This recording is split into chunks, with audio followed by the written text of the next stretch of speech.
menyangka bahwa itu semua dapat mengekalkan kebahagiaan, dapat menunjang kehidupan yang langgeng. Ada yang berlomba-lomba mengejar-ngejar harta. Seluruh waktu dalam hidupnya habis untuk mengejar harta. Tidak peduli siang atau malam, sore atau pagi. Sujud tidak lagi sempat, Allah dilupakan dengan agama jauh. Ada yang berlomba mengejar-ngejar pangkat, jabatan dan kedudukan. Tidak peduli menjilat ke atas, menginjak ke bawah atau menyikut kiri dan kanan. Bahkan teman pun jadi lawan, lawan pun jadi teman. Bukan soal, yang penting pangkat terkejar. Ada yang berlomba memperbanyak kendaraan. Sejak dari jet pribadi, pesawat, kapal pesiar, sampai kepada mobil-mobil mutakhir. Ada yang berlomba memperbagus rumahnya. Ada yang berlomba memperbanyak istri dan anak-anaknya. Seluruhnya tenggelam di dalam perlombaan yang menurut ukuran mereka akan mendatangkan prestise, kemegahan dan kebanggaan. Allah Subhanahu wa ta'ala menegur, memberikan peringatan dalam surah yang pendek, yaitu surah At-Takatsur. Alhaakumut takatsur hatta zurtumul maqabir kalla sawfa ta'lamun. Alhaakum ay shaghalakum an ta'ati rabbikum. Kamu telah lalai daripada taat kepada Tuhanmu, dan yang menyebabkan kamu lalai itu tidak lain at-takatsur. At-takatsur artinya at-tabahi bi kathrati mata'id dunya. Bermegah-megah dengan memperbanyak kesenangan hidup duniawi. Dengan kata lain, berlomba-lomba mengejar kemegahan duniawi telah menyebabkan kamu lalai daripada mengingat, daripada taat kepada Allah Subhanahu wa ta'ala. Apabila orang cenderung materialistis, seluruh kegiatan hidup dikerahkan untuk berlomba memperbanyak materi. Apa namanya harta benda, apa namanya rumah, apa namanya pangkat dan jabatan, maka dikala itu seseorang akan sangat mudah lalai daripada taat kepada Allah Subhanahu wa ta'ala. Hilanglah kesadaran bahwa sesungguhnya apapun yang kita miliki dalam kehidupan dunia ini tidak lain hanya barang titipan sementara. Kita cari, kita kejar, tapi setelah kita dapatkan, jangan dia dijadikan tujuan. Jadikanlah dia sebagai alat. Apabila harta benda duniawi sudah dijadikan sebagai tujuan daripada kehidupan, maka sesungguhnya kita sudah terseret dalam satu siklus, satu lingkaran setan yang tidak akan pernah berujung. Sebab manusia dalam berhadapan dengan materi duniawi tidak akan pernah mengenal kata cukup, tidak akan pernah mengenal kata puas, dan tidak akan pernah bertemu dengan titik. Selalu koma, selalu kurang, selalu tidak ada cukupnya. Apalagi kalau bicara soal keenakan, kenikmatan, kesenangan, itu cuma sekedar sudut pandang saja. Saudara barangkali kalau mengkhayal akan berkata, alangkah enaknya jadi menteri, naik mobil empuk ber-AC, kemana-mana disambut. Menteri juga barangkali akan berkhayal seperti saudara, alangkah enaknya jadi rakyat biasa, bebas duduk angkat kaki di warteg tanpa ada yang mengamankan, tanpa harus terikat oleh protokol-protokolan, tanpa harus diatur ini dan itu. Jadi perbedaan cuma sudut pandang saja. Mungkin tukang bakso melihat tukang cukur itu enak, sebab kepala siapa saja bisa dipegang. Tapi barangkali juga tukang cukur melihat tukang bakso itu enak, dan begitulah selanjutnya. Keenakan cuma perbedaan sudut pandang. Saudara-saudara kaum muslimin rahimakumullah, oleh sebab itu agama memberikan kesadaran seluruh yang kita miliki, yang dititipi oleh Allah dalam kehidupan ini berupa materi keduniaan, hakikatnya adalah alat dan bukan sebagai tujuan. Apabila alat sudah kita jadikan tujuan, kita akan terjebak ke dalam satu perlombaan yang justru akan mencelakakan kita sendiri. Inilah yang saya maksud dengan sirkuit celaka. Perlombaan yang hanya membuat kita jerih, payah, keringat bercucuran, tenaga terkuras, tapi tidak akan pernah sampai ke garis finish. Karena memang tidak ada garis finishnya. Betapapun jauhnya satu perlombaan, dia mesti punya garis finish. Tapi kalau sudah at-takatsur, berlomba bermegah-megah diri, maka barangkali tidak akan pernah ada garis finishnya. Kita akan terseret dalam lingkaran setan, berputar di seputar itu tanpa tahu kapan berhenti dan di mana titiknya. Agamalah yang memberikan kesadaran. Alhaakumut takatsur. Bermegah-megahan telah membuat kamu lalai daripada taat kepada Allah Tuhanmu. Semua sadar bahwa kita diciptakan tidak lain adalah untuk mengabdi kepada Allah. Nilai pengabdian ini sering lentur, nilai pengabdian ini sering luntur, manakala kita sudah berlomba-lomba bermegah-megah dengan materi kehidupan dunia. Islam jelas tidak menganjurkan penganutnya jadi orang miskin. Bahkan Imam Ali karramallahu wajhah pernah mengatakan, kemiskinan bisa menyebabkan kekufuran. Ayat yang pertama turun juga kita tahu, Iqra, baca olehmu. Kan seolah-olah Quran cuma tidak langsung saja bilang, hai orang Islam, kamu jangan jadi bodoh. Kebodohan menimbulkan kemiskinan, kemiskinan mendekatkan kita kepada kekufuran. Jadi miskin sama kufur tetangga. Artinya dalam kondisi miskin, kemudi hati itu mudah terombang-ambing. Oleh sebab itu sering kemiskinan umat Islam ini dimanfaatkan oleh orang-orang lain untuk menyebarkan agamanya.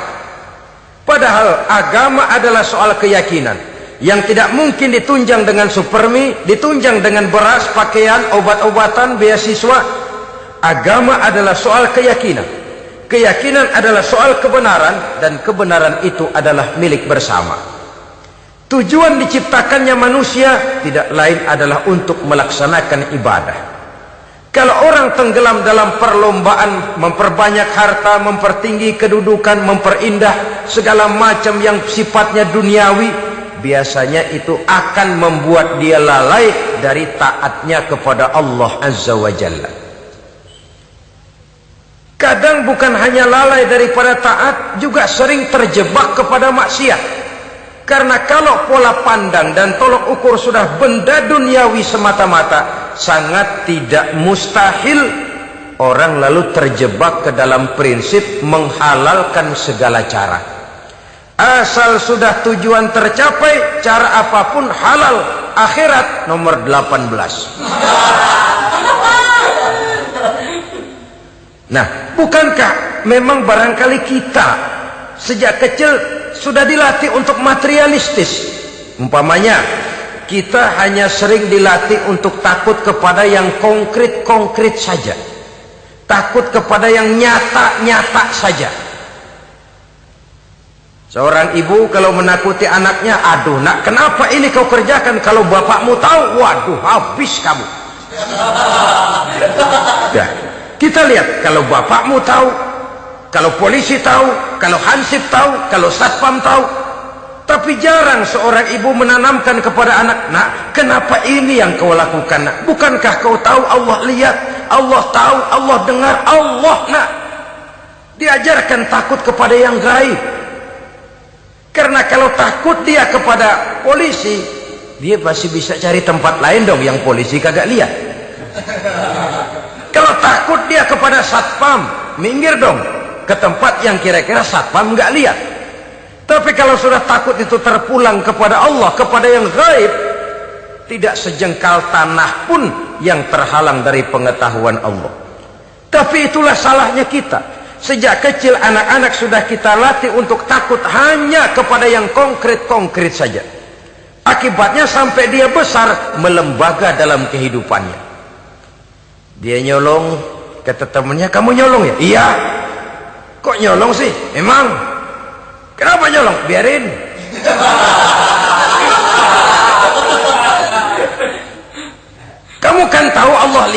tahu. Kenapa nyolong juga? Biarin. Asal orang jangan lihat. Kalau Allah mah lihat, dia kagak ribut. Allah nggak ribut katanya. Nah, ini kan satu refleksi yang timbul daripada kenyataan. Jikalau orang hanya dijejali rasa takut kepada yang konkret-konkret saja, kepada yang zohir-zohir saja, yang akan tumbuh lalu mental kucing. Sopan, tenang, kalem, ayem, nggelenggem. Kalau ada orang, sedikit orang meleng, kucing kelihatan watak aslinya. Saudara-saudara kaum muslimin rahimakumullah. Oleh sebab itulah maka agama lewat surah yang kita bicarakan pada pertemuan ini memberikan peringatan. Kala, jangan begitu dong. Kamu boleh mencari dunia, silahkan cari harta yang banyak, cari pangkat yang tinggi, tapi jangan itu membuat kamu lalai daripada taat terhadap Allah subhanahu wa ta'ala. Jangan karena keinginan mendapat harta yang sebanyak-banyaknya lalu melakukan segala macam cara asal tujuan tercapai. Itu sudah membuat kita lalai. Jangan karena ingin mengejar kedudukan yang tinggi lalu jilat atas injak bawah. Nggak mempan jilat, dukun dipakai.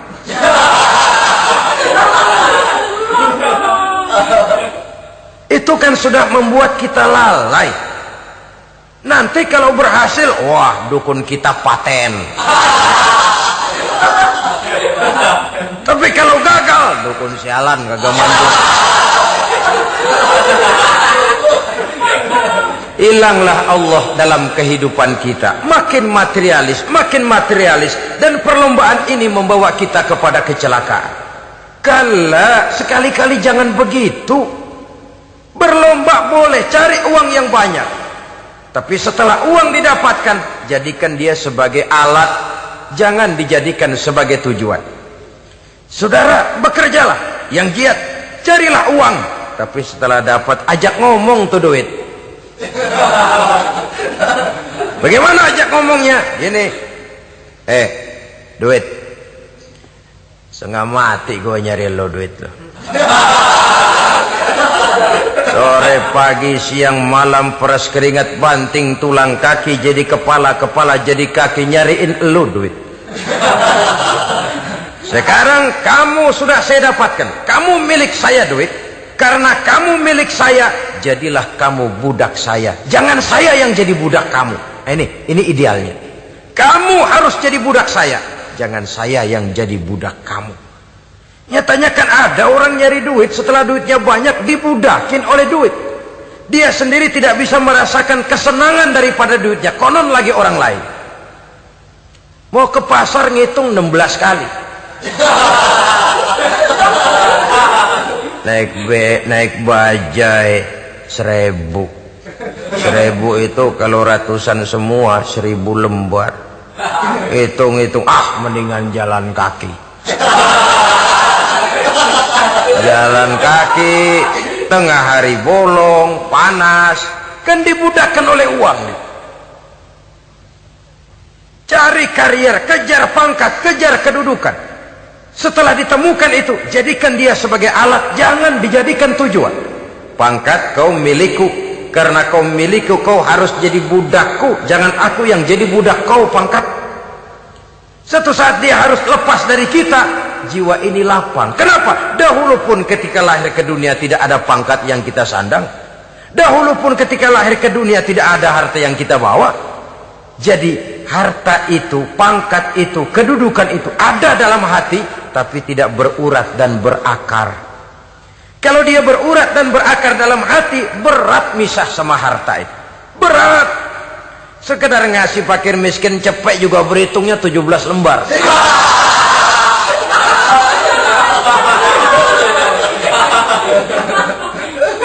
Dengar di kantornya mau ada mutasi, pindah dia dari tempat basah ke tempat kering, baru berita burung udah meriang duluan. Ini nanti bagaimana, itu nanti bagaimana, ini nanti bagaimana. Kan tidak jarang orang yang kena apa istilah kerennya zaman sekarang itu post power syndrome. Post power syndrome ini pernah dianalisa oleh Nabi. Kata beliau, irhamu salasatan minan nas, sayangilah 3 macam manusia. Siapa mereka? Pertama, azizan zalla, orang terhormat yang jatuh hina. Ini yang sering terkena post power syndrome. Biasa kemana-mana dikawal, dihormati, datang ke tempat ini protokol siap, ini serba diatur semua, serba beres. Begitu jabatan selesai atau pensiun, habis orang gak indah-indah. Dia lihat orang diemin aja, orang diemin dan orang tonton. Ini kalau nggak kuat mentalnya, itu kena post power syndrome. Akibatnya ya bisa jantungan, bisa lever, bisa darah tinggi. Ya penyakit-penyakit yang zaman dulu kita nggak kenal. Ini kan makin banyak dokter, makin maju ilmu kedokteran, makin aneh penyakit. Saudara hadirin yang saya hormati, post power syndrome kena apa yang dinamakan frozen emotional attitude. Tidak kuat menghadapi kenyataan. Azizan zalla, orang terhormat yang jatuh hina, itu sangat perlu dikasihani. Yang kedua, ghaniyan qad iftaqara, orang kaya jatuh miskin. Ini juga sama. Biasa hidup apa ada, serba ada, lalu harus hidup apa adanya. Ini kalau kurang-kurang kuat benar-benar memble ini.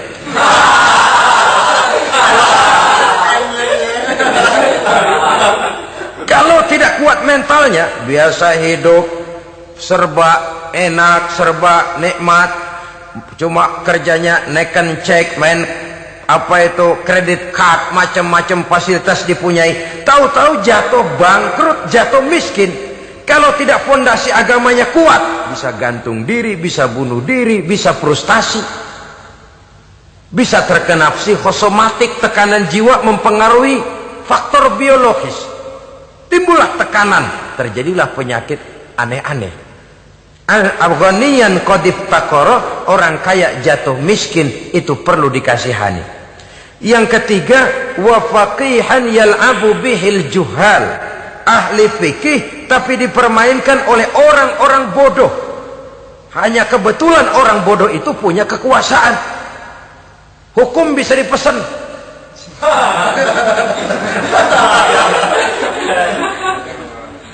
Aturannya haram, Ustaz, ada haram dikit aja dah.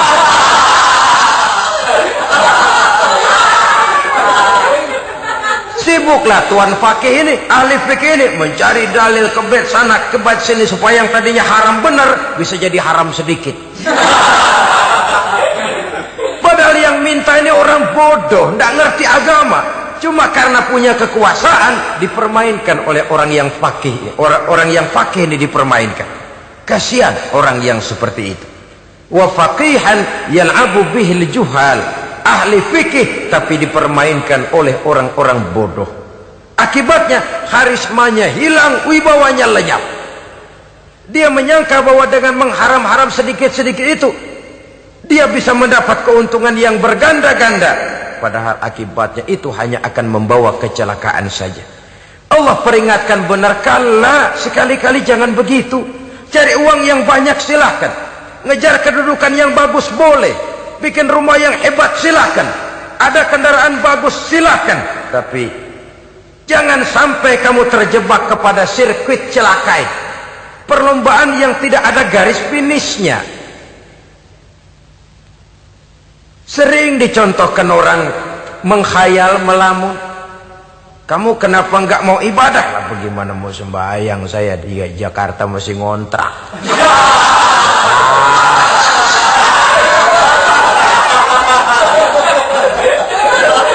Bingung, tiap akhir tahun kontrakan habis. Kalau punya rumah sendiri walaupun kecil-kecilan, tenanglah saya ibadah. Baiklah, oleh Allah diberikan rezeki, bisa bikin rumah walaupun kecil-kecilan.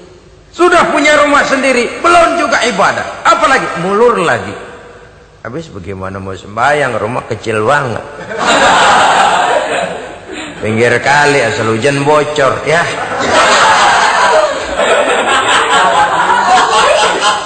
Kalau bisa punya rumah permanen, rajin dah ibadah dah.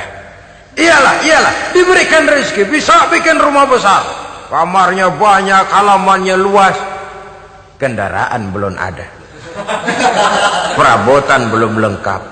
Sudah ada kendaraan, belum kayak orang-orang. Sudah kayak orang-orang, masih sama dong, kudu di atas. Kapanlah selesainya?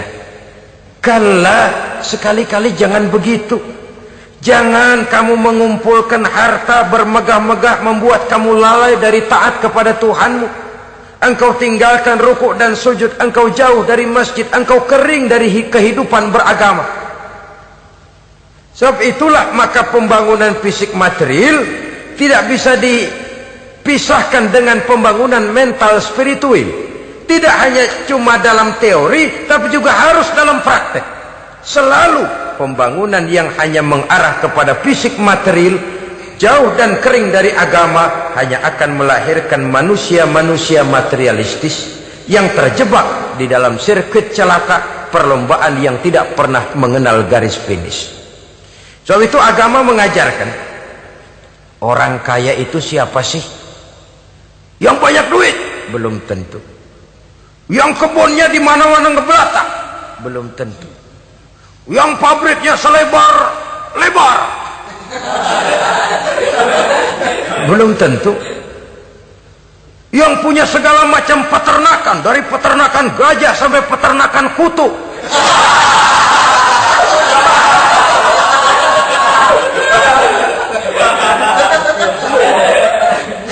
Belum tentu. Agama memberikan tuntunan yang sangat luhur. Orang kaya itu adalah orang yang hidupnya cukup. Orang miskin itu orang yang selalu merasa kurang. Bagaimanapun banyak duit saudara miliki, kalau masih merasa kurang, masih miskin saudara. Saya punya uang 1.000 rupiah, Anda punya uang 1 juta rupiah. Mungkin saya lebih kaya dengan uang yang 1.000 ketimbang Anda 1 juta. Kenapa? Dalam tangan saya uang 1.000 besar, artinya sesuai dengan kebutuhan saya. Tapi di tangan Anda uang 1 juta, kebutuhan Anda lebih besar daripada itu lagi. Maka agama mengajarkan sifat qanaah, merasa cukup, dan itulah sumber kekayaan yang hakiki. Orang kaya adalah orang yang hidupnya cukup. Kalla saufa ta'lamun, jangan begitu, nanti kamu akan tahu. Summa kalla saufa ta'lamun, jangan sekali-kali begitu, suatu saat kamu pasti akan tahu. Kalla law ta'lamuna ilmal yaqin, thumma latarawunnaha 'ainal yaqin, thumma latus'alunna yawma idzin 'anil na'im. Nah, kapan perlombaan ini akan menyadarkan orang biasanya? Hatta zurtumul maqabir, sampai kamu dekat ke liang kubur. Itu biasanya kalau istilah orang sekarang baru ngeh.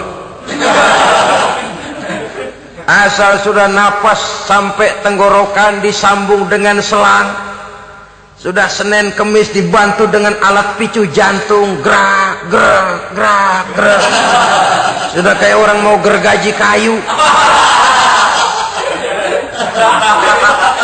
Dikala itu barulah sadar orang biasanya. Dan kesadaran semacam itu, kesadaran yang terlambat, kesadaran ala Fir'aun.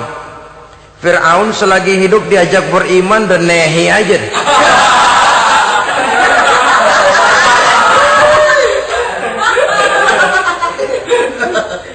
Tapi ketika dia tenggelam di lautan merah bersama seluruh tentaranya, dikala napas hampir terputus, keluar ucapannya, amantu bi Rabbi Musa wa Harun.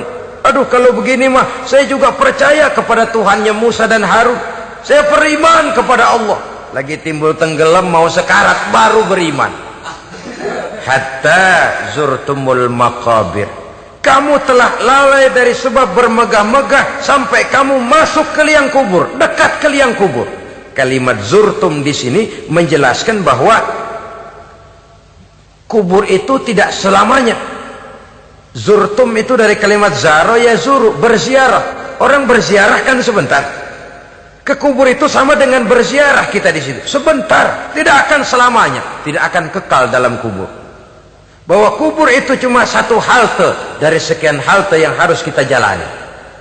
Hatta zurtumul maqabir ay mutum wa dufintum fil kubur, sampai kamu mati dikubumikan dalam kubur, barulah kamu sadar bahwa perlombaan itu hanya sia-sia, bahwa perlombaan itu tidak akan pernah mengenal garis finish, bahwa perlombaan itu akan membuat kamu celaka. Begitulah umumnya kebanyakan orang yang terjebak ke dalam paham materialis, baru menyadari kesalahan langkahnya pada saat napas sudah sampai di tenggorokan. Ternyata uangnya yang miliaran rupiah tidak sanggup menyambung nafasnya. Ternyata kendaraan yang serba mewah berkilat tidak sanggup meneruskan kehidupannya. Ternyata pangkat jabatannya yang tinggi yang membuat dia menyebabkan temannya jadi lawan, lawannya jadi teman, tidak akan sanggup menghentikan sang malaikat maut. Kalau keadaan sudah begitu, baru sadarlah kita terlambat. Karena saat seperti itu akan dihadapi oleh setiap orang. Kala, jangan begitu. Sadarlah kamu bahwa kalau sudah dekat ke liang kubur kamu baru insaf, itu terlambat. Sebelum nafas sampai di tenggorokan, pintu taubat masih selalu terbuka. Tapi manakala nafas sudah sampai di tenggorokan, tertutuplah pintu taubat untuk orang yang bersangkutan. Oleh sebab itu, perlombaan dengan bermegah-megah terhadap materi duniawi, tolok ukur dan pandangan hidup yang terbatas kepada wujud benda semata-mata, memang sering menyebabkan orang lalai, sering menyebabkan orang lupa diri, tidak sadar tentang hakikat yang terpenting dari kehidupan ini, yaitu tentang dari mana dia datang, di mana dia sekarang, dan kemana dia akan pulang. Sungguh, ilmu pengetahuan tidak akan pernah mampu menjawab persoalan ini. Sungguh, filsafat juga tidak berdaya menghadapi pertanyaan seperti ini. Hanya agama yang mampu memberikan kepastian batin tentang hakikat dari mana kita datang, di mana kita sekarang, dan kemana kita akan pulang. Makin kita renungi pertanyaan ini, makin kita menemukan diri sendiri. Dan makin kita menemukan mengenal diri sendiri, kita akan semakin mengenal Allah Subhanahu wa ta'ala. Semakin kita mengenal Allah, maka akan semakin terpanggil kita untuk dekat dengannya, mentaati segala perintahnya, dan berupaya menjauhi segala yang dilarangnya. Dengan demikian selamatlah kita dari satu perlombaan yang hanya akan menyeret kita kepada menghalalkan segala cara, jauh dari agama, jauh dari Allah, bahkan jauh dari sesama manusia. Karena umumnya perlombaan seperti ini akan cenderung melahirkan manusia yang egois. Muslimin rahimakumullah. Lebih jauh, mari kita mengikuti peringatan Allah dalam surah Al-Munafiqun ayat 9. Di sini Allah Subhanahu wa taala mengingatkan, A'udzu billahi minasy syaithanir rajim. يا أيها الذين آمنوا لا تلهكم أموالكم ولا أولادكم عن ذكر الله ومن يفعل ذلك فأولئك هم الخاسرون. Hai orang-orang yang beriman, jangan sampai hartamu dan anak-anakmu melalaikan kamu daripada mengingat Allah. Wa may yaf'al dzalik, barang siapa yang melakukan hal seperti itu, fa ulaika humul khasirun, maka merekalah sesungguhnya orang-orang yang merugi. Rugi dunia, rugi akhirat. Disebutkan di sini dua hal yang sering menyebabkan kita jadi lalai. Amwal dan aulad. Harta dan anak-anak. Materi dan keluarga. Perlombaan di dalam mengumpulkan materi sering menyebabkan kita menjadi lalai. Begitu juga amanah berupa anak ini sering kita lalaikan atau sering membuat juga kita menjadi lalai. Kita lalaikan dalam arti bahwa keduanya, baik harta baik anak, merupakan amanah dari Allah. Setiap orang tua akan dimintakan pertanggungan jawab. Apabila kita lalaikan amanah ini, maka resikonya akan kembali juga kepada kita. Tapi satu hal yang jelas dalam ayat 9 surah Al-Munafikun ini, bahwa perlombaan memperbanyak harta dan anak-anak yang masuk dalam kelompok at-takatsur itu tadi akan menyebabkan orang khasiru, termasuk ke dalam kelompok orang-orang yang rugi. Perlombaan yang hanya akan membawa kerugian semata-mata. Kemudian di dalam satu hadis Rasulullah sallallahu alaihi wasallam memberikan peringatan.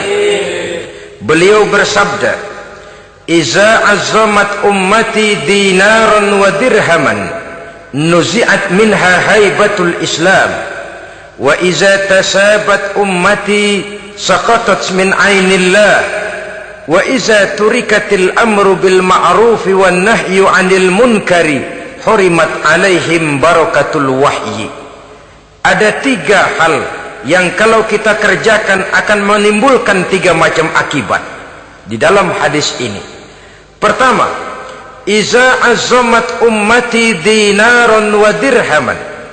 Apabila umatku sudah mengagung-agungkan dinar dan dirham, artinya kalau umatku sudah jatuh menjadi umat yang materialistis, segalanya diukur dari dinar dan dirham. Dinar dan dirham ini kalau bahasa Inggrisnya dokat.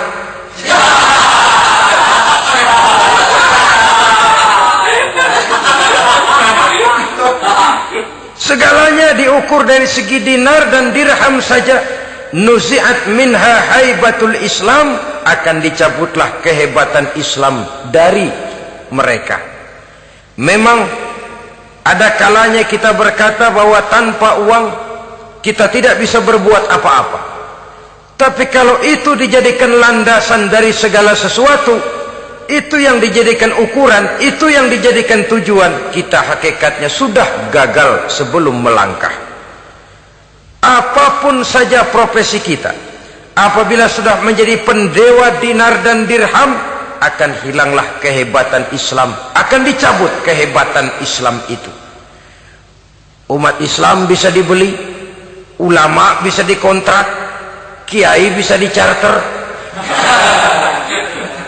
Saudara hadirin ma'asyiral muslimin rahimakumullah, apabila umatku sudah membesar-besarkan dinar dan dirham, bermegah-megah dengan itu, berlomba-lomba memperbanyak itu yang menjadi tujuan dan tolok ukur dari segala kegiatan, nuzi'at minha haibatul Islam, akan dicabutlah kehebatan Islam. Hilang itu wibawa. Walaupun dia bernama umat mayoritas dalam jumlah, tetapi dia minoritas dalam peranan. Mayoritas dalam bilangan, tapi minoritas dalam percaturan kegiatan hidup ini. Kita ingat di zaman pengembangan Islam di masa Rasulullah sallallahu alaihi wasallam, mereka berlomba-lomba mengorbankan dinar dan dirhamnya untuk kepentingan agama, bukan mengorbankan kepentingan agama untuk mencari dinar dan dirham. Kita di zaman sekarang sering terjadi penjungkiran nilai, terbalik yang kita amalkan. Nabi Ibrahim mengorbankan putranya Ismail untuk kepentingan agama. Kita sering sekarang ini mengorbankan kepentingan agama untuk anak-anak kita. Dulu anaknya yang dikorbankan buat agama, sekarang agamanya dikorbankan buat anak. Dulu dinar dan dirham dibelanjakan untuk menopang agama, sekarang agama dijadikan alat untuk mencari dinar dan dirham. Saudara-saudara kaum muslimin rahimakumullah, memang apabila dinar dan dirham digunakan untuk penyangga perjuangan, itulah idealnya. Saya katakan tadi, dinar, dirham, uang, dunia cuma sekedar alat, bukan sekedar tujuan. Kita memerlukan alat ini. Membangun pesantren tidak cukup dengan semangat, Membangun rumah sakit Islam tidak cukup dengan pidato. Membangun masjid tidak cukup dengan semangat menggebu-gebu. Kita perlu semen, kita perlu pasir, kita perlu batu kali, kita perlu besi, dan itu semua beli. Tidak turun dari langit seperti turunnya embun di waktu pagi. Tidak mungkin rumah sakit Islam muncul ke permukaan hanya dengan simsalabim abracadabra.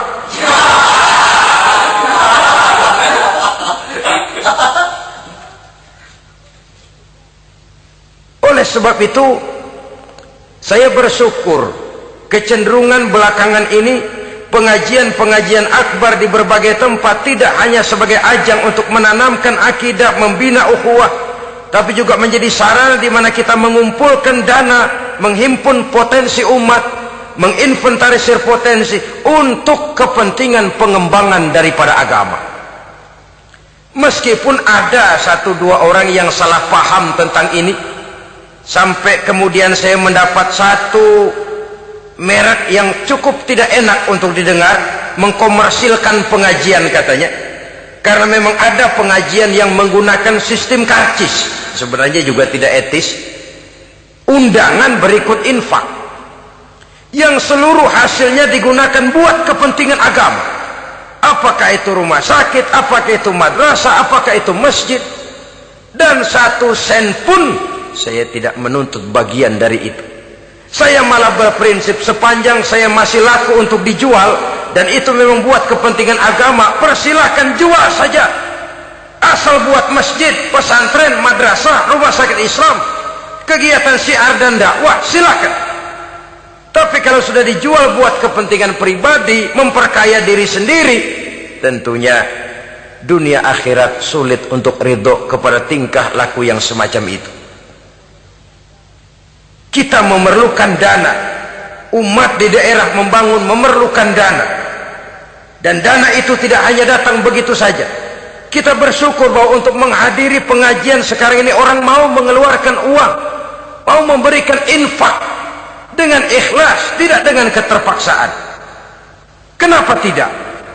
Sehingga ini lalu diinventarisir untuk kepentingan pembangunan agama. Ratusan juta rupiah terkumpul dari pengajian-pengajian rutin ini, pengajian-pengajian akbar ini. Puluhan masjid terbantu, rumah sakit Islam terbantu, musola selesai. Ya walaupun tidak lalu semuanya beres, tapi gemaknya itu sudah cukup menyentuh untuk menyadarkan orang bahwa harta baru kekal kalau dia sudah dibelanjakan di jalan Allah. Nah, yang celaka kalau dinar dan dirham itu yang dijadikan tujuan. Mengadakan pengajian semata-mata untuk cari uang, uangnya buat kantongnya dewe. Itu yang membuat dicabutnya kehebatan Islam itu. Segalanya diukur dari sudut itu. Sehingga ketika seseorang datang bertanya tentang hal-hal yang berkaitan dengan ini, maka hal semacam ini sesungguhnya satu nikmat yang perlu kita syukuri sepanjang menginventarisir potensi umat benar-benar digunakan buat kepentingan daripada agama kita. Jadi peringatan tegas dari Nabi ini, iza azzamat ummati dinaron wa dirhaman nuzi'at minha haibatul Islam. Apabila umatku sudah mengagung-agungkan dinar dan dirham, maka akan dicabutlah kehebatan Islam dari tengah-tengah mereka. Remeh saja orang memandang kita, enteng saja orang memandang kita. Satu. Yang kedua, patuhlah mereka dalam pandangan Allah. Kalau sesama umat ini sudah saling menjelekkan, apakah yang menjelekkan itu lebih bagus dari yang dijelekkan di hadapan Allah? Dua-duanya sama rendahnya. Pribadi saya mungkin puas kalau saya bisa menghantam saudara di depan umum, menjelek-jelekkan nama saudara. Tapi lebih baikkah saya dalam pandangan Allah sama rendahnya dengan orang yang saya jelekkan? Itu pun kalau yang dijelekan benar-benar jelek. Kalau cuma sekedar fitnah, wah lebih celaka lagi nasib si orang itu tadi. Ini artinya menyadarkan kita bahwa umat ini sudah diikat dengan akidah. Beraneka ragam kita, tapi harus ada kebersamaan. Berbeda kita, tapi harus satu. Sebagai satu ummatan wahidah, satu umat yang satu. Oleh sebab itu, persamaannya lah yang harus kita angkat ke permukaan, bukan perbedaannya yang kita perbesar. Sudah datang waktunya umat Islam bangun dari tidurnya. Jangan lagi dibuai oleh irama mayoritas. Sudah lewat masanya kita bertengkar karena persoalan-persoalan kecil yang tidak prinsip. Sudah datang waktunya umat Islam bersatu, menyusun saf yang lebih lurus, oleh karena ia dihadapkan kepada tantangan-tantangan yang tidak semakin ringan. Kalau kita bertengkar dengan kita, kalau kita saling mencaci sesama kita, bukankah Yahudi tepuk tangan? Bukankah Nasrani menari-nari? Bukankah pihak ketiga akan menangguk di air keruh? Dan kerugian akan terpulang kepada kita semua. Tapi inilah realita, bahwa yang kita hadapi ini sesungguhnya musuh kita di luar kita, bukan di dalam kita. Apakah itu kemiskinan, kebodohan, maksiat, munkarat, ketidakadilan, kezaliman, kesewenang-wenangan, dan lain sebagainya. Yang musuh jadikan musuh, yang teman mari kita rangkul. Jangan terbalik, teman dimusuhi, musuh malah dirangkul. Maka berpesta poralah musuh-musuh Islam ini. Saudara-saudara kaum muslimin rahimakumullah, Nabi memperingatkan dengan tegas, wa iza tasabat ummati saqatat min ainillah. Jikalau umatku sudah saling mencaci maki, sudah saling berbantah-bantahan, jatuhlah mereka dalam pandangan Allah. Satu ayat menjelaskan, jangan sebagian kamu meremehkan, yaskhar, mengecilkan, menganggap enteng orang lain. Boleh jadi yang dihina, diremehkan, dianggap enteng itu nilainya lebih bagus daripada yang menganggap enteng. Dalam hakikat segala sesuatu itu cuma kembali kepada Allah. Di sanalah penilaian finalnya. Manusia hanya melihat yang zahir. Makin banyak harapan hidup ini kita gantungkan kepada manusia, makin banyak kita harus bersiap untuk kecewa. Saudara-saudara kaum muslimin rahimakumullah. Kemudian yang ketiga peringatan dari baginda Nabi, wa iza turikatil amru bil ma'rufi wan nahyu 'anil munkari hurimat 'alaihim barakatul wahyi. Apabila amar ma'ruf dan nahi munkar telah ditinggalkan, maka akan hilanglah keberkahan wahyu, akan hilanglah keberkahan Quran, akan sirnalah keberkahan agama. Amar ma'ruf dan nahi munkar ditinggalkan, artinya di tengah masyarakat sudah tidak ada lagi yang menyerukan ini baik, ini tidak baik, ini halal, itu haram. Mari kita sholat, mari makmurkan taklim, santuni yatim piatu, makmurkan masjid. Seruan ke arah itu tidak lagi terdengar. Sementara tinggalkan judi, tinggalkan minuman keras, jauhi zina, seruan semacam itu pun tidak lagi terdengar. Maka hilanglah keberkahan wahyu itu. Karena amar ma'ruf dan nahi munkar merupakan bagian daripada ajaran agama kita.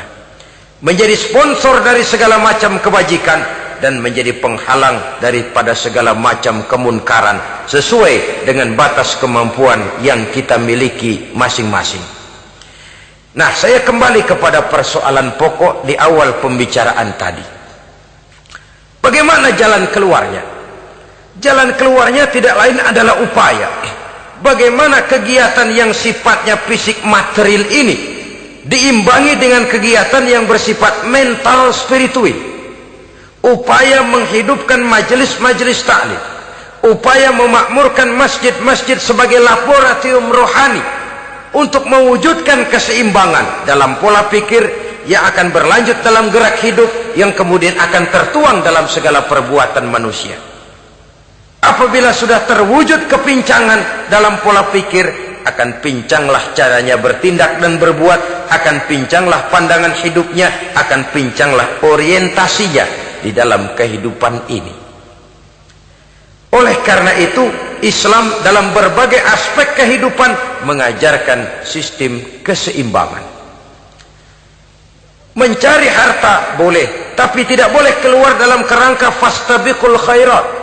Berlomba-lomba silahkan, tapi untuk kebaikan, bukan untuk bermegah-megah, bukan untuk menumbuhkan gengsi, bukan untuk meninggikan prestise dan harga diri, tapi fastabiqul khairat, berlomba-lomba di dalam mengejar kebajikan, di dalam menyebarkan kebaikan. Bukan sekedar berlomba-lomba, tapi tolong menolong, bantu membantu. Ta'awanu 'alal birri wat taqwa wa la ta'awanu 'alal ismi wal udwan. Bertolong-tolonganlah kamu di dalam kebaikan dan takwa, jangan bertolong-tolongan di dalam perbuatan dosa dan permusuhan. Kerjasama di dalam kebaikan, kerjasama di dalam ketakwaan.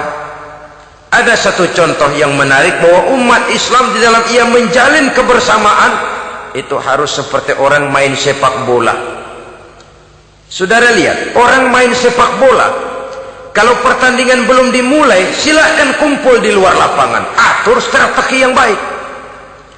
Tapi kalau pertandingan sudah dimulai, turun ke lapangan hijau, jangan kumpul terus. Masa ada sepak bola gotong royong, groyok ke sana, groyok ke sini, ya kalah terus. Harus ada yang jadi penyerang tengah, kan begitu toh sepak bola. Harus ada yang jadi kiri luar, kanan dalam, striker, back, penjaga gawang. Yang penting kerjasama, teamwork, lalu mampu menciptakan operan-operan. Yang jadi back jangan ngiri sama yang jadi penyerang tengah. Jangan hasut, sebab bagaimanapun juga andai kata si penyerang tengah berhasil menjaringkan bola ke gawang lawan, kan kemenangan bukan kemenangan satu orang, kemenangan satu kesebelasan, kemenangan satu tim. Ini yang sering terjadi, back ngiri sama penjaga gawang, lalu penjaga gawang ngiri sama penyerang tengah, penyerang tengah ngiri sama kiri luar. Ya kapan mau menggolkan ke gawang lawan? Kita ini satu kesebelasan, posisi boleh berbeda. Umat Islam itu harus ada yang jadi camat, lurah, bupati, gubernur, menteri, jadi jenderal, jadi konglomerat, jadi pengusaha, jadi teknokrat. Yang penting kerjasama, teamwork, mampu menciptakan operan-operan yang akurat. Diego Armando Maradona, enggak pakai dia, enggak, itu katanya maha bintang, gagah, hebat, bintang lapangan hijau. Kapan Maradona hebat? Kalau ditunjang oleh 10 temannya yang lain, merupakan satu kesebelasan. Bagaimanapun hebatnya Diego Armando Maradona, kalau dia sendirian lawan satu kesebelasan, remek.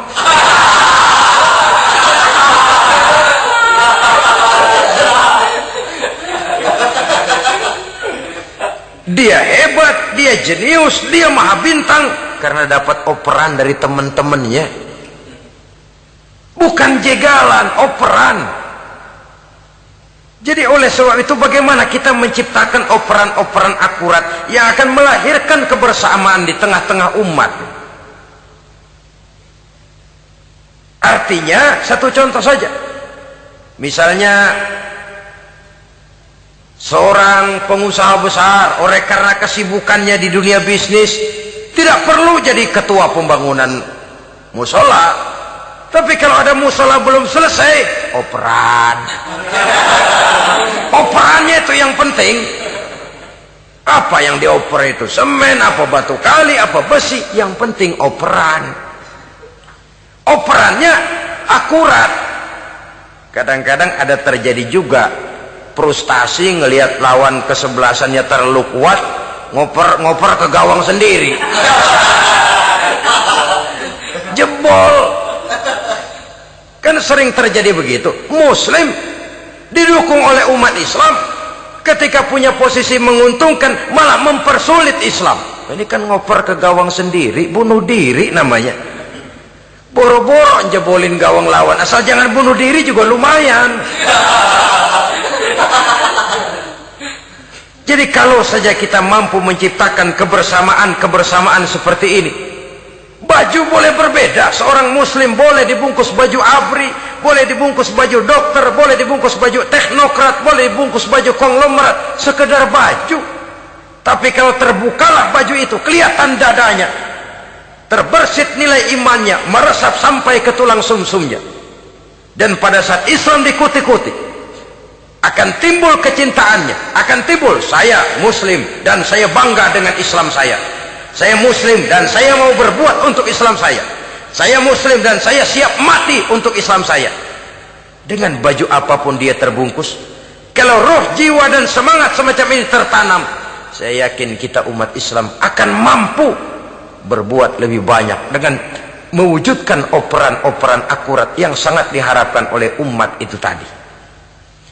Oleh sebab itu, saudara-saudara kaum muslimin rahimakumullah, baju boleh berbeda, bendera boleh beraneka warna, tapi jikalau bernama muslim, persamaannya yang dicari, jangan perbedaannya yang diperbesar.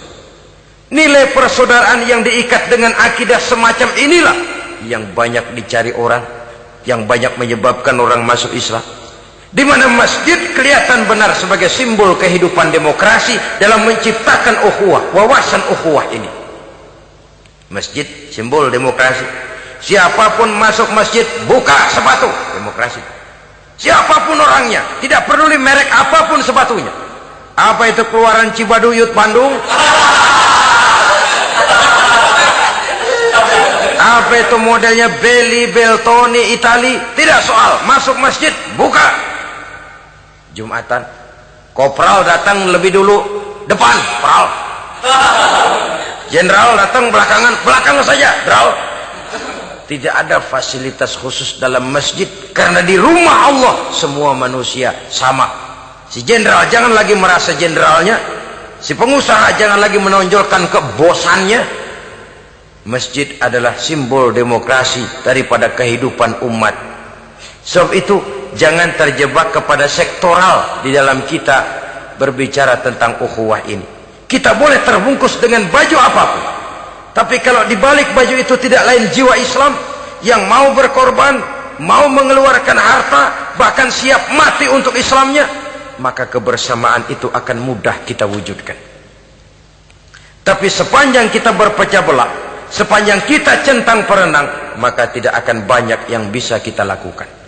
Satu-satunya perlombaan yang bukan hanya dibolehkan tapi bahkan sangat dianjurkan oleh agama, yaitu fastabiqul khairat, berlomba-lombalah di dalam kebaikan, berlomba-lomba di dalam memakmurkan masjid, berlomba-lomba di dalam menghidupkan majelis-majelis taklim, berlomba di dalam menegakkan yang ma'ruf dan menghancurkan yang munkar, berlomba di dalam menyantuni yatim piatu. Tapi prakteknya kan kadang-kadang terbalik. Kalau sudah kumpul yang diakur-akurin, udah nambah kebon belum? Pabrik udah diperluas belum? Bisnis sudah sejauh mana? Belum pernah ada ketemu lalu kongko, masjidnya udah digedein ya? Jarang yang ngomong begitu. Madrasahnya sudah bagaimana? Sejauh mana? Mesti yang enak itu ya nyocok-nyocokin, bagaimana rumahmu sudah, bagaimana kendaraanmu, bagaimana pesawatmu, bagaimana bukankah itu juga takasur? Dari obrolan kan nanti yang belon kan timbul panasnya. Gile dia udah beli gituan, gue belon. Timbul panasnya, lalu berusaha, berlomba lagi, bersaing lagi, berlomba lagi, bersaing lagi. Walaupun persaingan perlu, karena tanpa persaingan orang jarang mikir. Hidup itu kalau nggak ada tantangan kan tidur kita. Orang hidup smooth gitu ya, jalan tenang, setenang ya nggak maju orang itu. Orang itu baru bisa mengalami kemajuan kalau dia sudah dihadapkan kepada tantangan, gemblengan, gojlogan, fitnahan, hinaan, caci maki. Persaingan itu perlu supaya orang mikir. Kalau mikir dia berbuat, kalau dia berbuat dia bisa maju. Tapi persaingan yang sehat, bukan persaingan yang lalu menimbulkan fitnah, menghancurkan nama baik orang lain, yang dilatar belakangi oleh sifat hasud, dendam, iri hati, lalu menghalalkan segala cara. Tidak, bukan itu. Persaingan yang sehat ini akan menjadi alat picu agar orang lalu berlomba di dalam kebaikan. Satu-satunya perlombaan yang bukan hanya boleh tapi bahkan sangat dianjurkan oleh agama, berfastabiqul khairat, berlomba-lomba di dalam berbuat kebaikan. Berlomba-lomba membangun masjid bukan berarti di sebelah masjid bangun masjid lagi, bukan. Kadang-kadang karena ada fastabiqul khairat, berlomba-lomba, nggak apa-apa dah. Di sebelah masjid bikin lagi masjid. Akhirnya azan perlombaan main kenceng-kencengan. Bukan itu yang diinginkan tentu, bukan itu. Bagaimana memakmurkan masjid, bagaimana memfungsikan masjid, bagaimana membina umat dan lain sebagainya. Jadi pembicaraan ke arah itu akan menimbulkan rangsangan untuk berlomba di dalam kebaikan. Kalau dia kok bisa menata masjidnya sampai makmur, jamaah senang datang ke sana, anak-anak muda betah di masjid, kenapa saya tidak? Apa konsepnya? Nah, ini kan berlomba, tapi berlomba dalam kebaikan. Kalau dia bisa menghimpun anak-anak muda lalu diarahkan kepada jalan yang positif, kenapa saya tidak bisa? Dia punya potensi yang saya juga punya. Berlomba di dalam kebaikan. Perlombaan semacam ini akan memberikan ketentraman karena jalan yang ditempuh jalan ibadah. Tapi kalau perlombaan materi, at-takatsur tadi, yang timbul bukan ketentraman, panas. Karena panas, udah dekat, panas kan tetangganya hasut, dengki, iri hati, sakit, demam, orang lain maju meriang.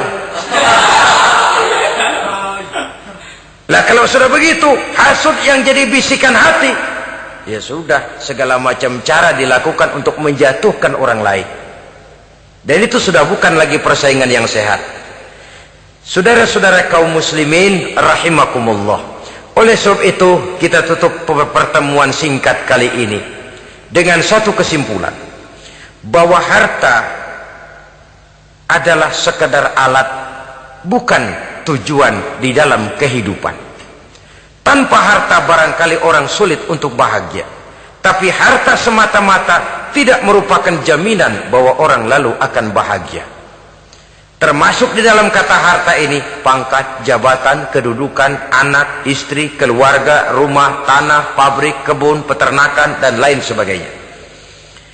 Perlombaan yang dianjurkan di dalam agama adalah perlombaan untuk berbuat kebaikan. Maka masalahnya sekarang, bagaimana kita memanfaatkan harta ini untuk sebanyak-banyak kebaikan yang bisa kita lakukan. Semoga kita mampu melakukannya dan kita tidak termasuk dalam orang-orang yang celaka yang lantaran bermegah-megah dengan kesenangan dunia saja. Terima kasih atas segala perhatian, mohon maaf atas segala kekurangan. Usikum wa nafsi bitaqwallah. Wassalamualaikum warahmatullahi wabarakatuh.